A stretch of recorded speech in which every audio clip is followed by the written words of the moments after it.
move on. All right, quadratic formula. Now, this whole chapter has been focused on quadratics. And mainly, with the exception of section 3.1, it's been on solving quadratics. Finding the zeros, finding the places that it crosses the x-axis. It has been a whole lot of work to get to the same thing, okay? We have factored and solved. We have used square roots to solve. We have completed the square. What else have we done? Graphed and solved. Graphed and used our calculators to find the zeros, right? So there could come a time when none of those methods lend itself real well to solve the quadratic, okay? And so what we do is we come up with this formula. And I'll tell you, no, we don't freak out. The formula is easy. This formula is derived, and I would love to show you sometime, but I won't blow your minds away right now. If you put a quadratic in standard form, plus c equals 0, if you completed the square, what do you mean completed? Yeah. listen, you don't have to know how to do this, I'm just saying. If you move the c, divide by the leading coefficient, find a good c, add it to both sides, factor and solve, what you would get, believe it or not, is the quadratic formula. It's a way of solving a quadratic when it's equal to 0 that I can just plug in and go. Okay? You're really completing the square is what you're doing. You just don't realize you're doing it. What do you mean completing the square versus using the square formula or whatever? There are different ways. Remember, we had some. Hold on, let me finish right. But if the question's like solve by completing the square, Right. But you will have some that just say solve the quadratic using any method you choose. And so you'll have to look at it and say, should I factor and solve? No. Can I factor and solve? Should I? I thought there's only like one method you can do on each one. No. Like why don't you tell me the difference? All right. Okay, so this is the only one that works in every single situation. Some things don't factor. We found a couple of those, right? That you said, what can I do from here? What can I do from here? And it was nothing, because nothing multiplied to the product of the ends and added to what was in the middle. And so we couldn't factor it. We can always complete the square, but just like the one we just did, it gets really nasty really fast, right? Okay, so this is just another method of solving, all right? And your key here is that your equation must equal 0 before you start. If that's the case, this is a plug and chug kind of problem, and that's why I don't spend a whole lot of time on it, because if you have the formula, the hardest part is remembering the formula. You just plug the values in. So the only thing I will tell you, or a couple things, where this says it looks like negative b, think about it as opposite b. Okay? Because if b already starts out negative, when you plug it in here, it's going to become positive, okay? Yeah. So we generally say opposite b instead of negative b. So opposite b. Is that literally all like the lesson is? Just plug it in. And we're going to talk about a little bit about the discriminant, but other than that, yeah. You say you're discriminatory? No, the discriminant. All right. And then did you? Oh gosh. Wait, what flew by? All right, the other thing I want you to remember about this is that this whole thing is over 2a. All right, it doesn't just go with the radical, it's the whole thing. So you'll have to keep those together. So be very careful. That's what everybody wants to do. They want to split up the denominator and it stays. All right, so let me just show you an example real quick. And then we'll move on from this to one other little thing. And then I'll give you the assignment. We'll just do an easy one. It already equals 0, so that's done, okay? It might be easier for you if you list out A, B, and C. No, we're good.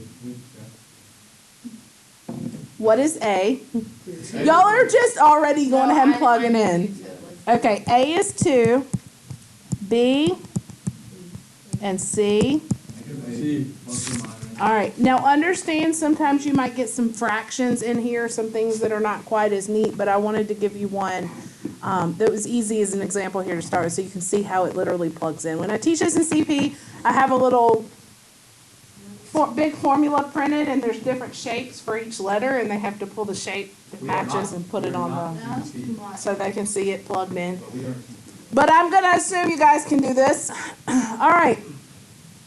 looking at this one, I need to plug in. Remember, the whole point is that I'm solving for x. I'm finding the zeros. I'm finding where it crosses the x-axis, if it crosses the x-axis. And I am going from there. I could factor and solve if this was factorable. It is not. I could complete the square, but there's a leading coefficient there and have to take care of. So let's just plug in the quadratic formula. All right, opposite b. So negative 8 plus or minus square root of b squared minus 4 times a times c. Really watch your signs here, especially if your b or your c are negative, because it's going to start impacting your answer. All over 2a. Work under the radical first. 64. See? All that you're over there talking. Just do it. Just go. Just do it. Yeah, I was thinking. Negative 8 plus or I minus see what I done did. the square root of 56 over 4. I need to check and see. Now, at this point, if this were a perfect square, I'd go ahead and split off into my two answers. Okay? Let's say that was the square root of 49. Then I'd have negative 8 plus 7, negative 8 minus 7. Okay? It's going to stay there. I might need to simplify a little bit. I can't right now, and be careful with this, I can't divide everything by 2 right now to simplify because I can't simplify under this radical. Okay? But if I take something out, put it on the outside, then I can simplify. So let me show you what I'm talking about. Is there? Not yet. If you split up the fractions, yes, but not yet because of this radical. Does the square root of 56 break down any? I don't think so. Wait, I don't know. Does 4 go into it? No. 14 times 4? Oh, it does. Okay. It is, yeah, 14 and 4. How about that one? So this would be negative 8 plus or minus 2 root 14 over 4. I'm glad it did because I want you to see how this simplifies.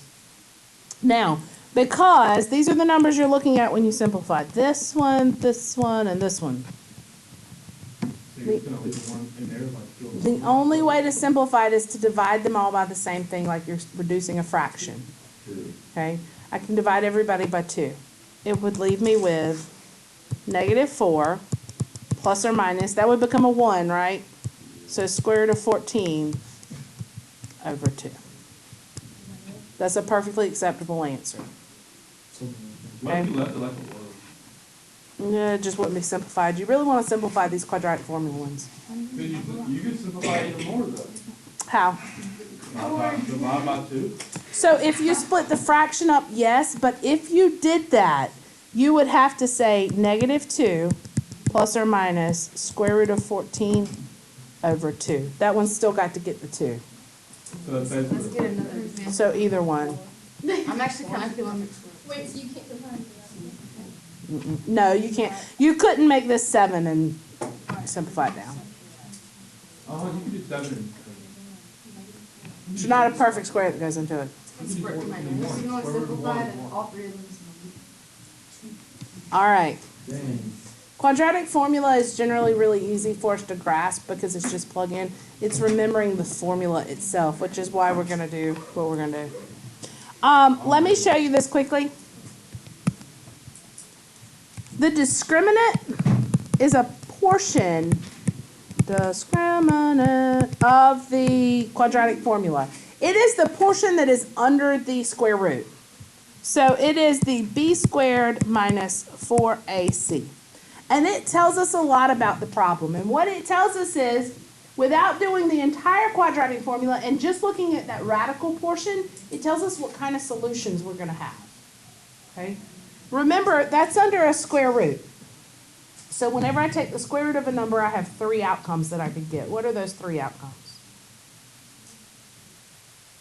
Oh, I just totally like that. If I take the square root of a value, okay? Let's say I take the square root of 4. What kind of answers do I get? 2. 2 real number answers, right? Right? If it was the square root of 4, and then you're absolutely right. If I change that all of a sudden to the square root of -4, how many solutions do I get then? Well, it'd be I, 2. They're imaginary, but it's still 2, right? 2I. What's another scenario? One more scenario for a radical. Oh, there's one. One answer. Square root of 1 still gives you 2 real answers. Like, how do One you or mean like negative. plus or minus? That's Mhm, what it is, right. Yeah. Close, not yet. I mean, like.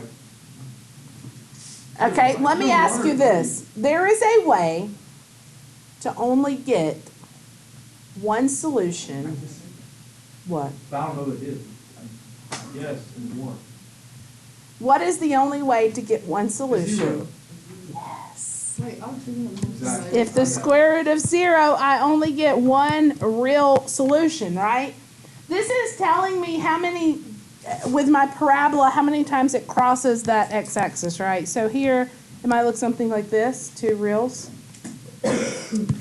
2 imaginaries might look something like this, and 1 real might look something like this. So what we do is we look at this discriminant and we say, okay, bless you, if I just plug into b squared minus 4ac, if I get a positive value when I do that, then I know that this is the scenario that I'm in. I'm going to get 2 real solutions. If I plug into b squared minus 4ac and I get a negative number, then I know I'm going to get 2 imaginary solutions. And if I plug into b squared minus 4ac and I get 0, I'm in the scenario where the vertex sits on the x-axis. So these type of problems will say, Well, why would you need that if it's not granted? Why? well, this all ties in together, remember. The graphing and the solving, you're graphing to solve. Wait, what's the one? 0, if it's 0 on it. It's just seeing how many and what type of solutions, or what it's going to look like on the graph. Correct. That is correct. But the answer wouldn't be square root though. 2 imaginary. But square root, So- it wouldn't be square root though. No, we're not actually doing the square root, and I'm not interested in the actual value itself of the solution. So, for example, let me show you this one. Let me get one that's going to come out. Let's say I had x squared plus 8x. It's still got to equal 0 because it's still a portion of the quadratic formula. So I might say, how many and what type of solutions does this quadratic equation have? Use the discriminant. Well, it's already positive. No, but then it would be, no, it actually would be The only thing that I can do, 2 imaginary. Yeah. stop guessing, No, Dylan. it was minus. B squared minus 4ac, right? So I do 8 squared minus 4 times 1 times 16. 64 minus 64 gives me what? 0. So that tells me that this has one real solution. I did all this to get this answer. So will there be any questions I ask, like, about that first formula and this formula? This is a portion of that first formula. So like the question would be like, how many solutions do you have? It literally says, One solution, 2. yeah, it'll say, find the value of the discriminant, Will we do that? describe the number and type of solutions. It doesn't say solve. It just says find the discriminant. So you'll have a section that says solve using the quadratic formula, and then you'll have a section that says find the discriminant, describe the solutions. The discriminant is positive, it's 2 real, negative 2 imaginary, 0 is 1 real. Do you still simplify once you solve it to -4 plus or minus? You're just doing too much work. I mean, you could, but you're just doing too much. You don't have to do the whole quadratic formula.